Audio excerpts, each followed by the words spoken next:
nation depended on it. But now, our future is at risk. The fight I'm flying toward today, to lower inflation and our overall cost of living, to repeal the gas tax hike and cut taxes for Californians, and term limits so we can get rid of career politicians in both parties. I'm Mike Garcia.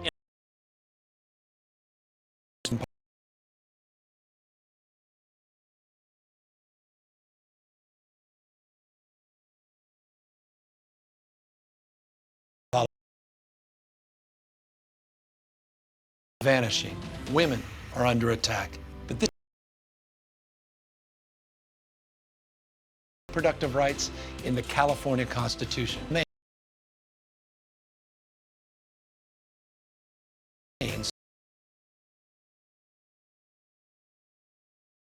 remain open. Abortion remains legal.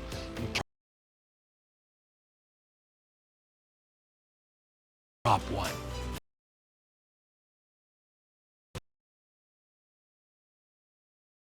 For decision.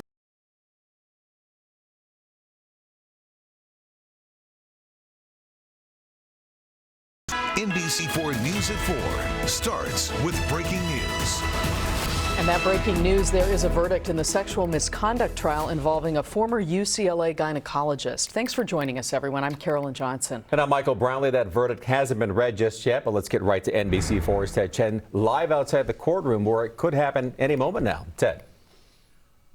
Hi, Michael, Carolyn. What we are hearing is that the jury has reached a verdict, but may be deadlocked on some of the counts against James Heaps, 9 counts in all. We have 3 cameras here at the criminal courts building. 1 camera is in the courtroom awaiting that verdict. 2 cameras are up here on the 12th floor awaiting a press conference from at least one of the alleged victims and attorneys. Now, let's go over some history, what we know about James Heaps and his trial. He was tried on 9 counts of sexual battery and 3 counts of sexual exploitation. He's accused of sexually abusing 7 female patients while he was a gynecologist at UCLA between 2009 and 2018.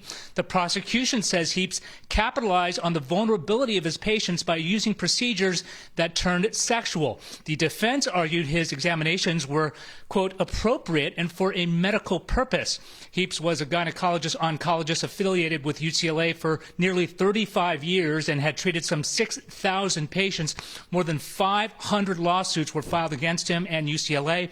In May, attorneys announced another settlement with patients for $374 million, pushing the total amount of settlements to nearly $1 billion. Now, UCLA says it has taken new steps to ensure patient safety. Once again, we are waiting for this verdict on former UCLA gynecologist James Heaps, 9 counts of sexual abuse. And we hear that the jury has reached a verdict, but may be deadlocked on some of those counts. We will know for sure any minute now, and we will have a scheduled press conference with at least one alleged victim, and attorneys will bring it to you live. Reporting live from downtown Los Angeles, Ted Chen, NBC4 News. Michael and Carolyn, back to you. All right, Ted, we'll see you then. Breaking news in the sex abuse trial of actor Kevin Spacey. The jury found liable for battery against Star Trek Discovery star Anthony Rapp. Spacey, how do you feel? Kevin, how do you feel? Take a pathway, please. Is this relief for you? This video here of Spacey leaving court in New York City. Spacey flatly denied Rapp's allegations, saying under oath that they are not true. His attorneys argued Rapp created a story in large part because he was jealous of Spacey's success. Spacey was seen hugging one of his attorneys when that verdict was read. Spacey still faces sexual assault charges in the UK. He's expected to go on trial there next year. Taking a live look from LAX, traffic now finally getting back to normal at Sepulveda and Century Boulevards. That's where a pursuit ended, the driver getting out and then threatening to jump. That pursuit started with a traffic violation in San Diego, the driver speeding north on the 5, ultimately heading west on the 91 to the 605 and 105, and eventually ending at LAX. After a pit maneuver, that vehicle stopped, the driver got out, and then he perched on the railing. Negotiators were called in. Firefighters, as you can see, deployed that big inflatable cushion, below just in case. Traffic in the area backed up as both Century and Sepulveda closed. Now, the standoff did come to a peaceful end about an hour ago.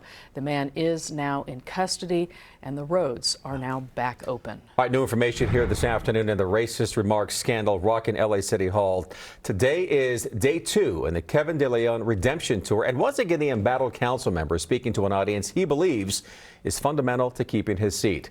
NBC4's Conan Nolan live on our newsroom with more on what De Leon is saying here today. Conan. That's right, Michael. We're starting to see a pattern. Yesterday it was Univision, the Spanish language network. Today it's Telemundo, also a Spanish language network.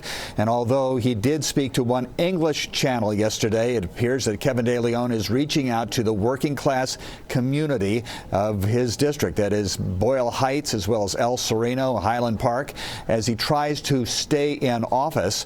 Now, Mr. De Leon, in the interview with Telemundo, once again reiterated his efforts, saying he will do everything possible to reconnect and rebuild bridges to members of the city council and to the community at large, do the hard work. Those are his words, that he's very sorry about what happened and that he should have stopped the racist terms that were used in that now infamous recorded conversation between himself, the then president of the council, Nuri Martinez, fellow council member Gil Cedillo, and the head of the Labor Federation. Now, Mr. De Leon says he plans on staying on the council because he believes that he is instrumental into helping the working class individuals of his district into getting their share of what is due them and to helping them with serious problems that stem from, among other things, the COVID pandemic.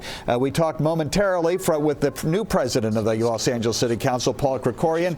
He had none of that. Instead, he talked not only about the racist terms that were used that were unforgivable in that conversation, but the fact it was a secret meeting and the meeting itself. The fact that 3 of the